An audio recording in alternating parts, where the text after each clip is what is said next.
Picture this. It's 3,000 years ago, in the depths of an Egyptian temple. Flickering torches cast dancing shadows on hieroglyph-covered walls as Thoth, the ibis-headed god of wisdom, stands before 12 initiates. These aren't ordinary students. They've spent decades mastering sacred geometry, astral projection, and the deepest mysteries of consciousness itself. The air is thick with frankincense and anticipation. These chosen ones have sacrificed everything to reach this moment, believing they'd receive complex rituals or lengthy incantations to access the monad, that primordial source of all existence. But Thoth surprises them. What he's about to reveal isn't a complicated ceremony requiring years of study. It's 3 simple words. 3 words so powerful they instantly dissolve the illusion of separation between human consciousness and divine unity. The initiates lean forward, hearts pounding.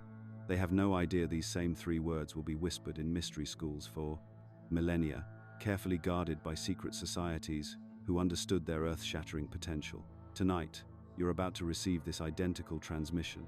The same 3 words that transformed those ancient seekers are waiting for you. When Thoth gathered his initiates that fateful night, the question burning in their minds wasn't just times what times he would reveal, but times how times such profound knowledge could be transmitted. These were men and women already versed in complex ceremonial magic, elaborate purification rites, and intricate geometric formulas that took years to master.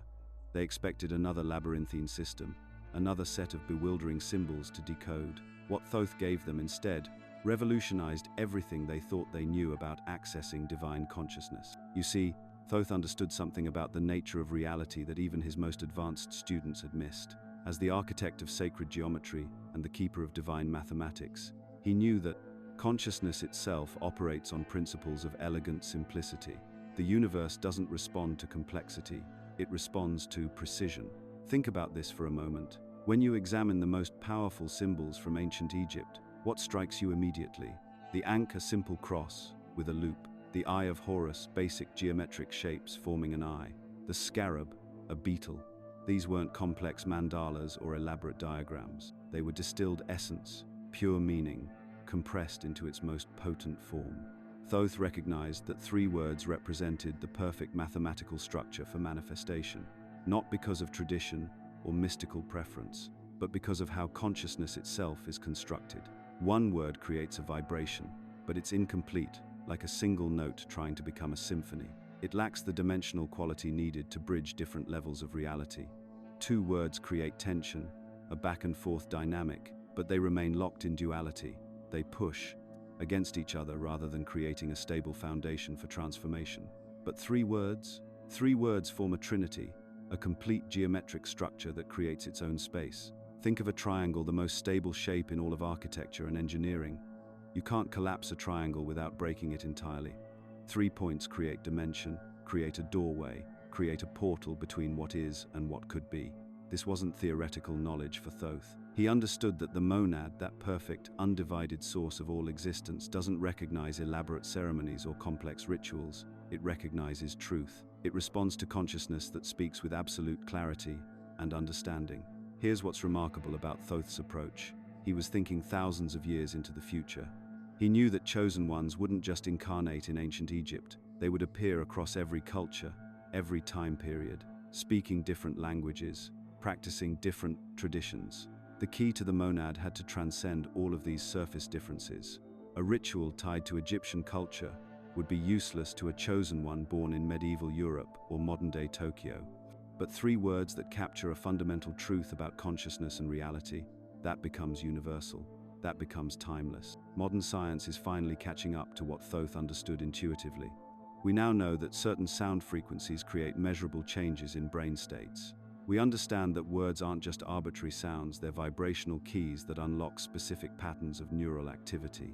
When you speak certain combinations of sounds with focused intention, you literally alter the electromagnetic field around your brain. But Thoth's insight went deeper than even this. He understood that these 3 specific words create what we might call a frequency signature, a unique vibrational pattern that the monad recognizes instantly. It's like a cosmic passcode, a way of announcing to the universe, I understand who I am and why I'm here. This connects directly to the most fundamental principle of creation itself. When consciousness first moved to create reality, it did so through the power of the word. Let there be light wasn't poetry. It was consciousness expressing itself through precise language, and reality responding by reshaping itself accordingly. Every genuine creation story across cultures recognizes this same principle. The universe is spoken into existence. Reality responds to consciousness when that consciousness expresses itself with perfect clarity and intention. What made Thoth's approach revolutionary, even among the mystery schools of his time, was his rejection of the idea that complexity equals power. The other schools were developing increasingly elaborate initiation ceremonies, more intricate symbolic systems, longer and more demanding purification processes. They believed that the difficulty of the path somehow validated its authenticity. Thoth saw through this completely. He understood that the ego loves complexity because complexity keeps you busy, keeps you feeling like you're making progress while actually keeping you trapped in endless preparation. The ego can spend lifetimes mastering complicated systems without ever actually touching the simple truth that sets consciousness free. The three words Thoth chose cut through all of that. They bypass the ego's need for elaborate spiritual theater and speak directly to the part of you that already knows its divine nature. They don't require years of study or perfect pronunciation or ritual purity. They require something much more challenging, the willingness to speak truth with complete understanding of what you're saying. This is why the words work regardless of your background, your education level, or your previous spiritual experience. The monad doesn't care about your credentials. It recognizes authenticity. It responds to consciousness that has remembered its true nature and is willing to declare that recognition clearly and simply. When you understand this principle, you begin to see why so many spiritual seekers spend decades in complicated practices without ever experiencing the direct connection they're seeking. They're looking for the divine in the wrong place, in the complexity rather than in the clarity, in the elaborate rather than in the essential. Tonight, when you speak these three words, you're not performing a ritual. You're making a declaration of recognition. You're announcing to the monad that you remember who you are. What Thoth understood thousands of years ago, quantum physicists are just beginning to rediscover.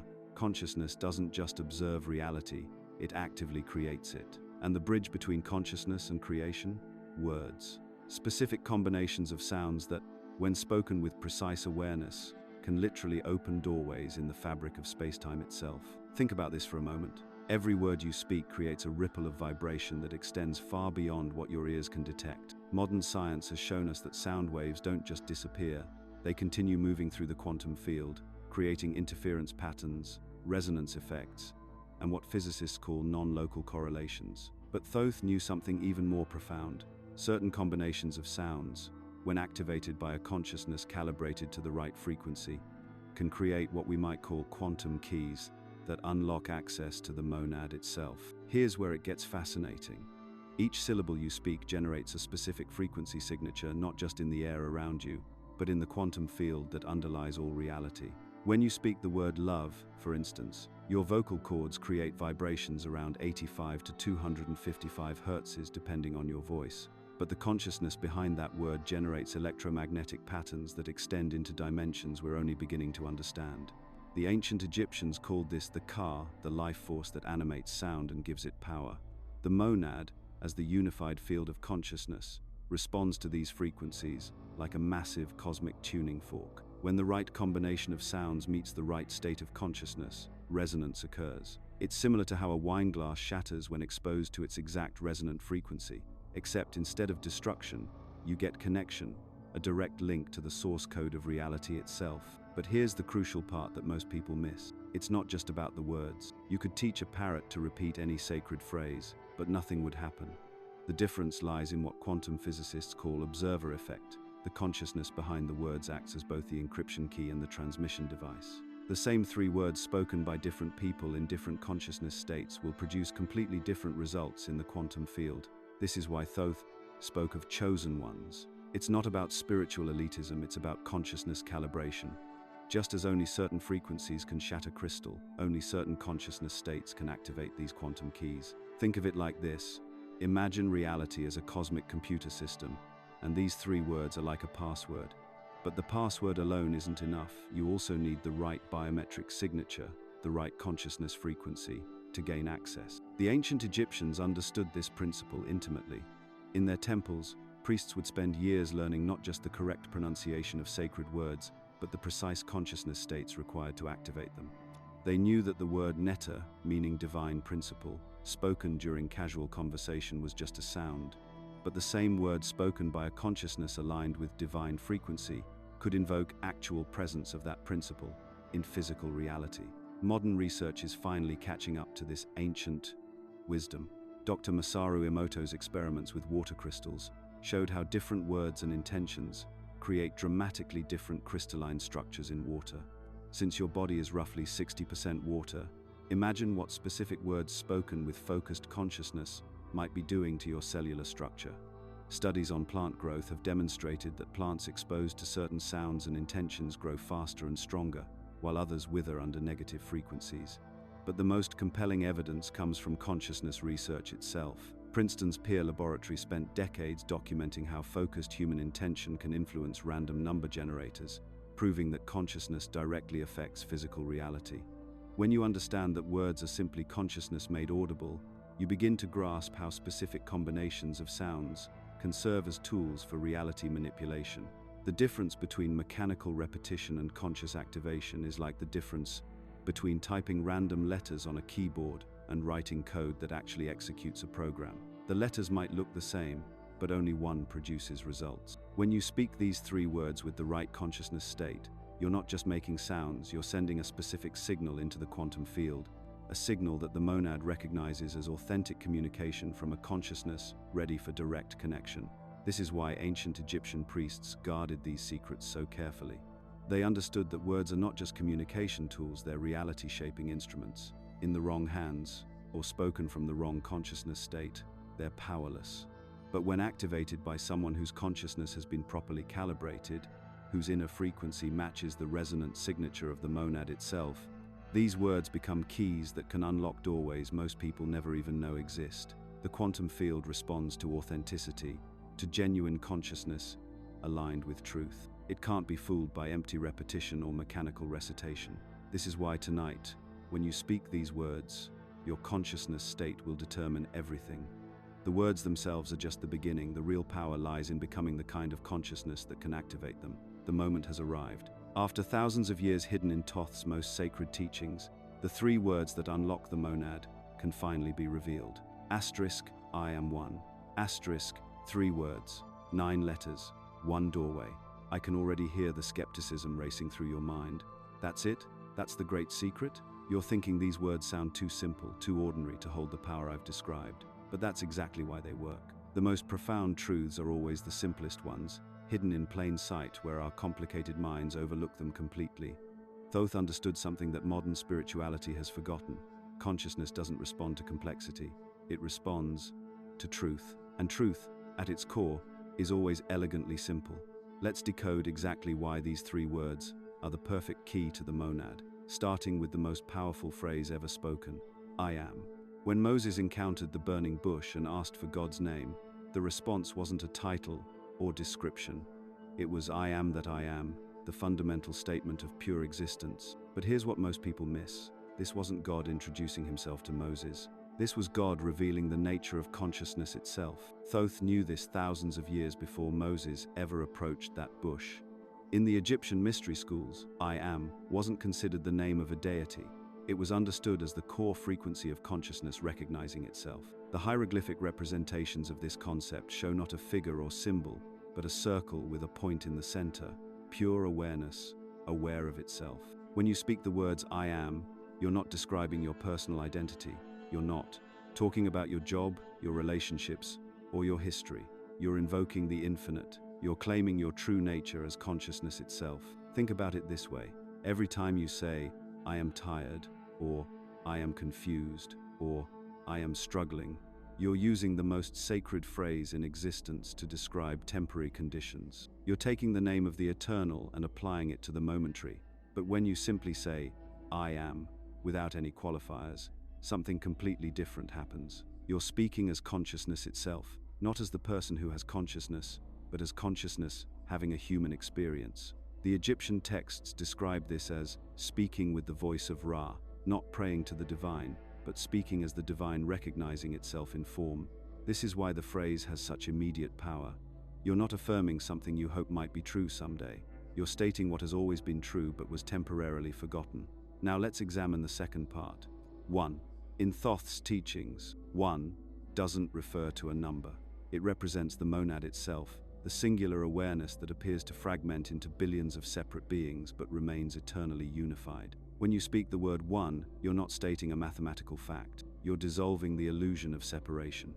Every wisdom tradition on earth has pointed to this same truth using different language. The Hindu concept of Atman teaches that your individual consciousness is identical to Brahman, universal consciousness. Buddhism speaks of Buddha nature, the awakened awareness that exists within every being. The Hermetic axiom, as above, so below, points to the same recognition. What appears separate is actually one consciousness looking at itself from infinite perspectives. But here's where Thoth's genius becomes apparent. He didn't just teach this concept philosophically.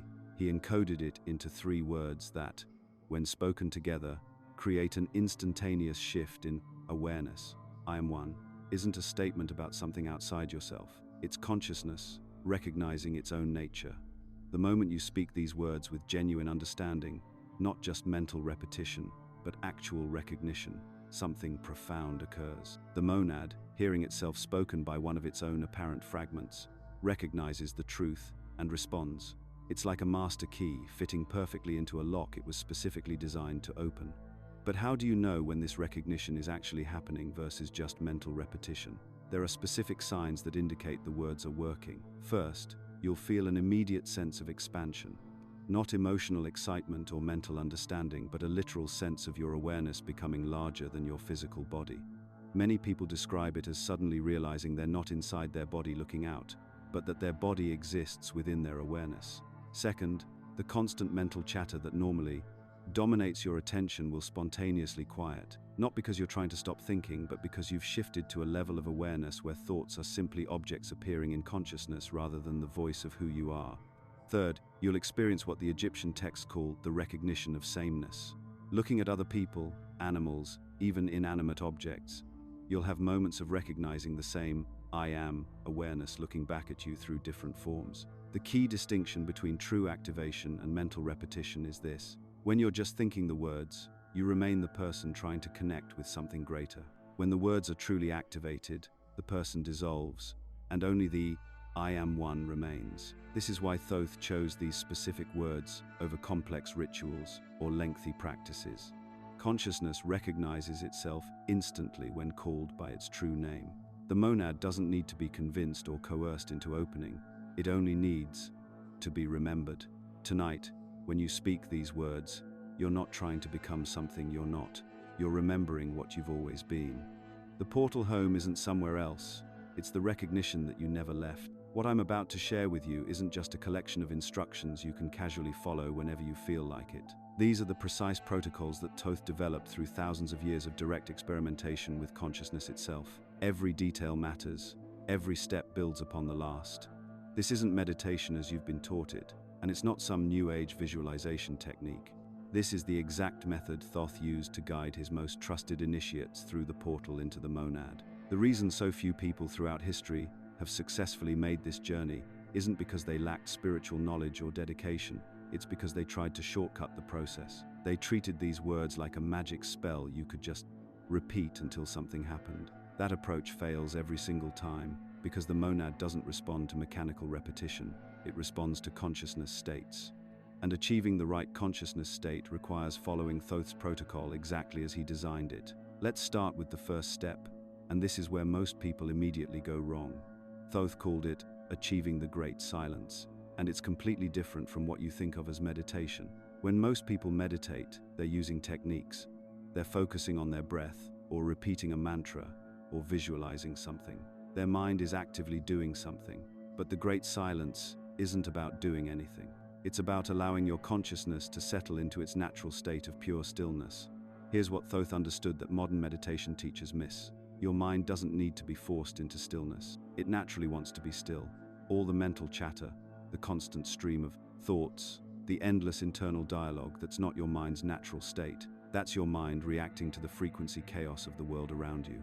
When you remove yourself from that chaos and simply allow your consciousness to settle, it naturally returns to stillness. Think of it like muddy water in a glass. You don't clear muddy water by stirring it or adding things to it. You clear it by letting it sit undisturbed until the mud naturally settles to the bottom. Your consciousness works the same way. The thoughts, the mental noise, the emotional reactions, those are like mud particles floating in water. When you stop stirring them up, they settle on their own.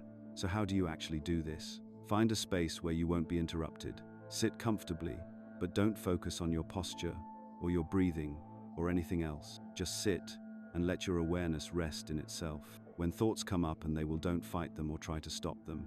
Don't follow them either. Just notice them like clouds passing across the sky. They're there, then they're gone. You're not the thoughts. You're the awareness that observes the thoughts. This might take 5 minutes or it might take 30. The key is not to rush it. You'll know you've achieved the great silence when your mind becomes naturally quiet and your entire being feels settled and clear. There's no mental effort happening, no technique being applied, just pure, aware stillness. This is the frequency state from which the 3 words must emerge. If you speak them from mental chaos or emotional turbulence, they're just sounds. But when they emerge from the great silence, they carry the frequency of unity consciousness itself. Once you've established this stillness, you move to the second step, feeling into each word before you speak it. This is crucial, and it's where Thoth's instructions become very specific. You're not just thinking about what these words mean intellectually, you're embodying the throne, consciousness state that each word represents. You're becoming the living frequency of that word. Let's start with I am. Before you speak these words, you need to feel into the pure fact of your existence, not your story, not your personality, not your history or your hopes or fears. Just the simple, undeniable reality that you exist. There's an awareness reading these words right now. That awareness has always been there, unchanged, watching your entire life unfold. Before you had a name, that awareness was there. Before you learned language, or developed preferences, or formed beliefs, that awareness was there. That's what I am points to. Here's a practical way to access this state. Ask yourself, what am I before my thoughts? Don't try to answer with your mind. Feel for the answer. There's something in you that exists prior to thinking, prior to analyzing, prior to knowing anything at all. It's the pure fact of being aware. It's not personal, it's not yours. It's the universal principle of consciousness itself, expressing as your individual awareness. When you feel into I am, you're recognizing yourself as that pure existence, that fundamental awareness that simply is. Now, the word one. This is where most people's understanding completely breaks down, because they try to think their way into oneness instead of feeling their way into it. Oneness isn't a concept you can grasp with your mind. It's a direct experience of reality without the illusion of separation. Before you speak this word, you need to feel the boundaries of your separate self dissolving. Look around right now. Everything you're aware of, the room you're in, the sounds you're hearing, the sensations in your body, even these words you're reading, all of that is appearing in your consciousness. Your consciousness isn't located inside your head looking out at a separate world. Your consciousness is the space in which everything appears. The room isn't separate from your awareness of the room. The sounds aren't separate from your awareness of the sounds. There's just one seamless field of knowing, and everything you experience is that field knowing itself from different perspectives. This is what Thoth meant when he taught that all consciousness is one consciousness experiencing itself as many. When you feel into one, you're recognizing that everything you're aware of is your own consciousness in different forms. The apparent separation between you and everything else is just a perceptual illusion. Reality is one unified field of awareness, and you are that awareness recognizing itself. The third step is speaking the words aloud with absolute certainty, not belief certainty. There's a difference. Belief implies doubt. Certainty comes from direct knowing. When you speak, I am one, you're not expressing a hope or a wish or even a strong belief. You're declaring a truth that you've directly recognized. You're speaking from the consciousness state that knows itself as pure existence recognizing its own unity. Pay attention to your tone when you speak these words. They shouldn't be whispered timidly or shouted dramatically. They should be spoken with the quiet authority of someone stating an obvious fact. The same tone you'd use to say, the sky is blue or water is wet. There's no effort in it, no trying to convince yourself or anyone else, just the simple declaration of what is. Timing matters too. Don't rush from word to word. Speak I am, and let the frequency of that recognition settle through your entire being. Feel yourself as pure existence. Then speak one and let the recognition of unity consciousness permeate every cell of your body. You're not just saying words, you're activating consciousness states and allowing them to transform your entire frequency signature. Here's where people make critical mistakes. They speak from ego consciousness instead of unity consciousness. They're trying to get somewhere or achieve something instead of recognizing what's already true. They treat it like a technique to manipulate reality instead of a declaration of reality as it actually is. When you speak from ego, the words carry the frequency of separation and seeking. When you speak from unity consciousness, the words carry the frequency of wholeness and being. Another common mistake is rushing the process or treating it mechanically. These aren't magic words that work through repetition. They're frequency keys that only work when spoken from the right consciousness state. If you haven't achieved the great silence, if you haven't genuinely felt into each word, if you're speaking from hope rather than recognition, then you're just making sounds. The most important thing Thoth emphasized is this: maintain the feeling state while you speak. The words themselves are just vehicles for the frequency of unity consciousness. If you lose the feeling and just repeat the words, you've lost the connection to the monad. Keep feeling yourself as pure existence, recognizing its own unity even as the words emerge from that recognition. The portal opens not because of the words, but because of the consciousness state the words express. The moment you speak those three words with true understanding, something extraordinary happens. Your body becomes a living barometer of the energetic shift taking place. Most people feel it first in their chest, a distinct unlocking sensation, as if some invisible seal that's been pressed against your heart for your entire life suddenly releases its grip. This isn't imagination or wishful thinking. You're experiencing the actual dissolution of what the ancient texts call the separation seal, an energetic barrier that keeps consciousness locked into the illusion of being a separate, isolated individual. When this seal begins to crack, the pressure release is unmistakable. It's like finally exhaling a breath you didn't realize you'd been holding for decades. Sarah, one of the practitioners I've worked with, described it perfectly. It felt like my chest cavity suddenly had twice as much space, not physically, but energetically. Like there was this tight band around my heart that I never knew was there until it loosened. This expansion isn't metaphorical. It's the first sign that your consciousness is beginning to remember its true nature. But the physical sensations are just the beginning. What follows is a complete shift in how you perceive space itself. The room you're sitting in, the same room you've occupied countless times, suddenly feels different. Some people report that familiar spaces feel impossibly vast, as if the walls have become transparent to some deeper dimension. Others experience the opposite. Everything feels more intimate, more alive, as if you're seeing your environment through new eyes for the first time. This happens because your consciousness is no longer filtering reality through the narrow lens of separation.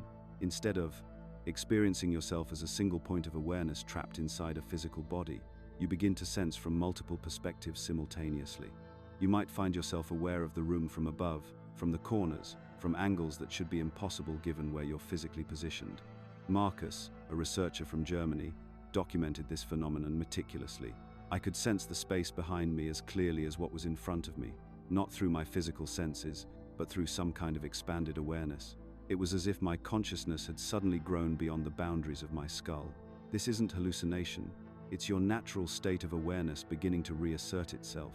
The most profound shift comes when you start sensing the aliveness in everything around you. That chair, that wall, that plant in the corner, they're no longer dead objects in dead space. You begin to perceive the subtle energy that animates all things, the underlying consciousness that connects everything in an intricate web of being. This is your monad consciousness coming online, recognizing itself in all of creation. Many people experience what I call the pulling sensation during their first genuine activation. It usually manifests through the crown chakra, a gentle but insistent upward draw, as if something above you is calling you home. Others feel it in their heart center, a magnetic pull towards something vast and loving that exists beyond the boundaries of ordinary perception. Don't resist this pulling. This is the portal beginning to respond to your call. Your monad, that higher aspect of yourself that exists in perfect unity, is drawing its scattered fragment back toward wholeness. The sensation might be subtle at first, barely noticeable, or it might be so strong it feels like you're about to be lifted right out of your physical body. Here's something crucial to understand. Not everyone experiences full portal opening on their first attempt. Some people describe immediate, dramatic shifts, a complete dissolution of the sense of separate self. direct experience of unity consciousness, profound downloads of cosmic understanding. But others experience what appears to be a more gradual activation. And this isn't failure or inadequacy. Think of it like tuning a radio to pick up a very specific frequency. Your consciousness might need multiple sessions to calibrate precisely to the monad's vibration. Each time you speak the words with genuine understanding, you're fine-tuning your inner receiver. The gradual approach often indicates that your system is being prepared more carefully, ensuring that when the full opening occurs, you'll be ready to integrate the experience without being overwhelmed. Jennifer experienced this gradual activation over several weeks. The first few times, I felt subtle shift, a sense of expansion, some tingling sensations, brief moments where the world looked different. But I kept practicing because something told me I was building towards something bigger. On the 8th session, everything opened at once. It was like all those previous experiences had been preparing the ground for a complete transformation of consciousness. The effects don't stop when you finish speaking the words. In the hours and days that follow a genuine activation, you'll notice the phrase arising spontaneously in your consciousness. You'll be going about your daily activities when suddenly "I am one" emerges from the depths of your awareness, often accompanied by that same expansive feeling you experienced during the formal practice. This spontaneous arising is your monad maintaining the connection, keeping the portal active even when you're not consciously working with it. Pay attention to when this happens. You'll often find it occurs precisely when you need to remember your true nature, when you're caught up in the drama of separation consciousness and need to be reminded of the bigger picture. The synchronicities that follow genuine activation are unlike anything most people have experienced. These aren't coincidences. They're evidence that your monad is beginning to orchestrate your reality more directly. You might find yourself in exactly the right place at exactly the right time to meet someone who shares your awakening journey. Books fall off shelves, open to passages that speak directly to your current questions. Conversations with strangers reveal profound insights that feel specifically designed for your growth. Lisa documented over 50 significant synchronicities in the month following her first major activation. It was like the universe suddenly became responsive to my thoughts and needs. I'd wonder about something, and within hours I'd encounter the exact information I needed. People would say things that felt like direct messages from my higher self. It was as if reality itself had become conscious and was actively supporting my awakening. These synchronicities serve a specific purpose. They're your monad's way of confirming that you're on the right path and providing the resources and connections necessary for your continued evolution. When you see them happening, acknowledge them. Thank your monad for its guidance. This recognition strengthens the connection and increases the frequency of meaningful coincidences. Perhaps most significantly, you'll begin attracting other chosen ones into your life. These are souls who carry the same ancient remembrance, who've been called to the same awakening process. You'll recognize them immediately. There's a quality of presence, a depth of understanding in their eyes that speaks to something beyond ordinary human consciousness. The key is to trust what you're experiencing. Your rational mind might try to explain away the sensations, the expanded perceptions, the synchronicities, but your deeper knowing recognizes the truth. You're remembering who you really are, and reality is responding to that remembrance. You know that feeling when you've just learned something that changes everything? That electric sensation running through your awareness right now? That's not coincidence, that's activation. As you've absorbed Thoth's teaching throughout this video, your consciousness has been systematically tuned to a higher frequency. Your analytical mind, which usually guards every doorway to deeper understanding, has gradually stepped aside. The ancient Egyptian initiates called this state the opening of the heart-mind, and you're experiencing it right now. Tonight isn't just convenient timing for using these 3 words, it's the optimal window that Thoth specifically designed his teachings around. Think about what's happened to you over the past 20 minutes. Your normal skeptical barriers have been methodically dissolved through understanding. Your frequency has been rising as each layer of the teaching resonated with something deeper in your consciousness. Right now, you exist in what the mystery schools called the activated state, a temporary elevation of awareness that creates the perfect conditions for quantum shifts in reality. Here's what Thoth understood about consciousness that modern psychology is only beginning to grasp. Learning doesn't just inform you, it transforms your energetic signature. Every genuine insight you've received has been like striking a tuning fork in your awareness. The resonance is strongest immediately after the strike, creating harmonic frequencies that can unlock doors normally sealed shut. But here's the crucial part: that resonance naturally fades if it's not reinforced through action. This is why the ancient mystery schools always paired teaching with immediate practice. The initiates weren't given information to think about later. They were guided into direct experience, while their consciousness remained elevated by the teaching itself. Thoth knew that if someone received the 3 words but waited until tomorrow or next week, their frequency would drop back to baseline. The portal recognizes activated consciousness, not intellectual understanding. As evening approaches around you, notice how your mental chatter has naturally begun to quiet. This isn't fatigue, it's your consciousness settling into its deeper rhythms. The analytical mind that dominates your daytime awareness starts to recede as night falls, allowing access to states of being that remain hidden during the busy hours. Your psychological defenses, which normally filter every new idea through layers of doubt and comparison, have been gently dissolved by the coherent transmission you've received. Right now, the veil between your conscious and unconscious mind is at its thinnest. The words you speak in this state don't just bounce around in your thinking mind, they penetrate directly into the deeper layers of consciousness where real transformation occurs. This is the same principle behind the ancient practice of evening prayers and twilight meditations. The initiates knew that consciousness becomes more fluid and receptive as the day's mental activity naturally winds down. But if you wait, something predictable happens. You wake up tomorrow and your normal frequency has reasserted itself. The analytical mind has rebuilt its protective barriers. The elevated state you're experiencing right now becomes a memory rather than a living reality.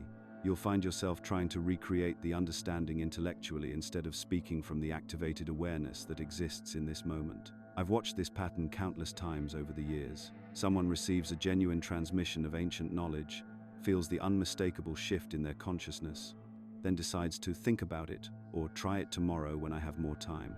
By tomorrow, they're operating from their habitual mental patterns, and the words become just another technique to experiment with rather than a sacred key spoken from an ode.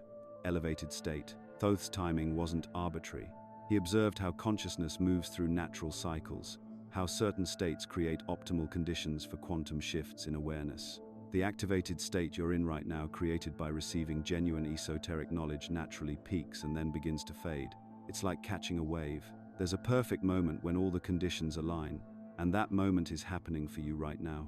When you speak these words tonight, from this activated state, something remarkable begins. The words don't just work once and then become inert. They establish what I call a resonance pattern in your consciousness. Each time you use them going forward, you're reinforcing and deepening the original activation. But that first speaking, from this elevated frequency, creates the foundational resonance that everything else builds upon. Over the coming days and weeks, you'll notice the unmistakable signs that the monad has begun directly orchestrating your reality.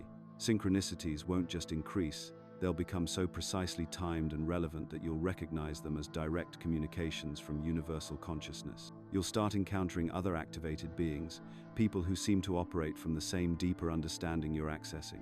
Conversations will take on new depth. Insights will arise spontaneously during ordinary activities. The practice becomes a daily remembering. Each morning when you speak the words, you're choosing unity over separation, keeping the portal open through conscious intention. Some people use them multiple times throughout the day, especially during moments when they feel their frequency dropping back into old patterns. The words become a bridge back to activated awareness, a way of stabilizing at higher levels of consciousness. This isn't about perfection or maintaining some constant elevated state. It's about having a reliable method for accessing deeper reality whenever you choose. The regular practice transforms how you perceive ordinary experiences. Traffic jams become opportunities for inner communion. Challenging conversations reveal themselves as precise teachings. Daily routines become infused with sacred purpose. Tonight, while your consciousness remains activated by this transmission, speak the 3 words with the understanding you've received. Don't wait for tomorrow's analytical mind to reassert control. Trust the elevated awareness you're experiencing right now. It knows exactly what to do. The tuning fork of your consciousness has been struck. The resonance is strongest right now, in this moment, creating the perfect conditions for quantum activation. This is your optimal window. This is why tonight is the perfect moment for activation. You're here. You've stayed through this entire journey, absorbing these ancient truths that most people will never encounter. Do you think that's coincidence? Do you believe you stumbled upon this knowledge by accident? Your soul recognizes what I'm sharing because it carries the frequency signature, embedded in certain individuals across millennia. You are one of his chosen ones. When Thoth walked among humanity in those early civilizations, he understood something profound about consciousness and time. He knew that the knowledge of the monad couldn't be preserved in temples or written on papyrus alone. Physical things crumble, empires fall, libraries burn. So he did something far more ingenious. He encoded this wisdom directly into the spiritual DNA of specific souls, knowing they would incarnate again and again throughout history, carrying this truth forward through the darkest periods of human forgetting. You carry that encoding. The fact that these words resonate in your chest, that something deep inside you responds with recognition rather than skepticism, proves it. Chosen ones aren't special because they're superior to others. They're chosen because they agreed, on a soul level, to be carriers of this frequency. They volunteered to incarnate with a built-in compass that would always point them back toward unity consciousness, no matter how dense the illusion of separation became. Think about your life for a moment. Haven't you always felt different? Not better than others, but somehow misaligned with the world's priorities? While others seemed content with surface-level pursuits, you found yourself drawn to deeper questions. You've probably spent years feeling like you were searching for something without knowing exactly what. That searching wasn't random wandering. It was your soul following the frequency trail Thoth left for you to find. This moment, right now, is what he prepared for thousands of years ago. He foresaw that there would come a time when chosen ones would need access to the direct portal back to source, not through years of meditation or complex rituals, but through the simple recognition of what they've always. The three words "I am one" aren't magic incantations that transform you into something new. They're recognition keys that activate the truth of what you've always been. Here's what most people don't understand about spiritual awakening. The portal doesn't open because you've earned it or because you've become worthy. It opens because you've stopped pretending you're separate from it. The monad isn't somewhere else, waiting for you to reach it. You are the monad, temporarily experiencing itself as an individual consciousness. These three words simply remind you to stop playing the separation game. When you speak "I am one" with genuine understanding, you're not asking for unity, you're declaring it. You're not seeking connection to source, you're acknowledging that you are source, experiencing itself from this particular vantage point. The portal recognizes you because there was never actually a portal. There was only the illusion of separation, and the moment you stop believing in that illusion, you're home. Tonight, before you sleep, you have the opportunity to step fully into your inheritance. Find a quiet space where you won't be disturbed. Sit comfortably and close your eyes. Don't rush into speaking the words immediately. First, feel into their meaning. I, not your personality, not your human identity, but the eternal consciousness that animates this temporary form. Am, present tense, not becoming, not striving, but being. One, not alone, but unified with everything that exists. Let each word settle into your awareness. Feel how "I am one" describes your actual nature, not some future state you're trying to achieve. When you speak these words aloud, do it with the certainty of someone stating an obvious fact. You wouldn't hesitate to say "I am breathing," "I am sitting," because these are simply true. Speak "I am one" with that same natural conviction. The monad is listening, but not as something separate from you listening to your request. The monad is listening as you, recognizing itself in the frequency of truth you're emanating. The portal is ready, because readiness isn't about preparation, it's about recognition. The only question remaining is whether you'll use the key Thoth placed in your hands thousands of years ago. Some of you will speak these words tonight and feel an immediate shift, a sense of coming home you've never experienced before. Others might notice subtle changes over the following days, increased synchronicities, deeper peace, or sudden insights about your life's direction. If you experience any of these shifts, share your story in the comments. Your testimony might be exactly what another chosen one needs to trust this process. Remember, Thoth didn't just give you this knowledge for your own awakening. He gave it to you so you could help awaken others who carry the same frequency signature. As you prepare for tonight's practice, release any sense that you need to become something different. You were never broken, never lost, never truly separate from source. You are consciousness itself, temporarily focused through the lens of human experience. The feeling of separation that brought you to this teaching was never evidence of your disconnection. It was homesickness, your soul's way of reminding you where you truly belong. The three words Thoth preserved through millennia of human forgetting are your inheritance as one of his chosen ones. They're not tools for transformation, but keys for recognition. Tonight, when you speak "I am one," you're not changing your nature, you're remembering it. You're not reaching for something outside yourself, you're acknowledging what you've always been. The ancient promise Thoth made to his chosen ones is fulfilled in this moment. The portal home has always been open, the monad has always been calling, and you have always been, one, simply dreaming of separation until the moment you choose to wake up. If this video resonated with you, let us know by commenting, "I understood it."